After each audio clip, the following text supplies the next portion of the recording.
Jean Nouvel, bonjour. Vous réalisez avec les Tours du Haut une des premières tours de Paris, enfin en tout cas depuis un moment. Quel est votre ressenti aujourd'hui et quelle a été la volonté, quel a été votre geste architectural pour ces deux tours? Écoutez, c'est d'abord une question difficile, puisqu'on le sait, les tours de grande hauteur à Paris font l'objet de débats depuis longtemps. Et là, donc, il y a eu la décision de faire trois tours dans Paris, une dans le nord au Batignolles avec Renzo Piano et le tribunal de grande instance, une autre à la porte de Versailles avec Jacques Herzog et Pierre de Meuron.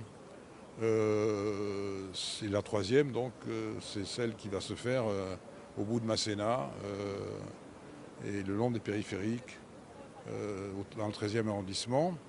Et finalement, c'est pas une tour, ça termine par deux tours. C'est pour ça que ça s'appelle Duo d'ailleurs. Et l'idée, ça a été quand même, comme je le pratique généralement, de trouver un sens à ce bâtiment en fonction du lieu, en fonction de la situation. Donc j'ai voulu que ce bâtiment soit un jalon, parce que c'est l'entrée, c'est une porte de Paris, avec les trains qui arrivent pour aller sur la gare d'Austerlitz. C'est au croisement du périphérique et des voies ferrées. Et quand on est dans la tour, là-haut, ce qu'on voit, c'est qu'un viaduc qui passe par-dessus les voies, au Bannet, et qui est très long.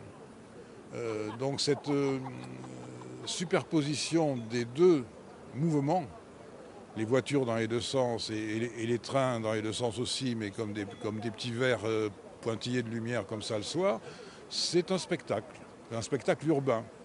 Et je me suis dit que ce serait intéressant de pouvoir provoquer cette conscience de, de la beauté de ces mouvements, d'autant plus qu'avec l'évolution, le périphérique va devenir propre, les voitures vont être silencieuses, et il n'y aura pas de poussière. Bon, c'est pour dans 15 ou 20 ans peut-être, hein, quelque chose comme ça.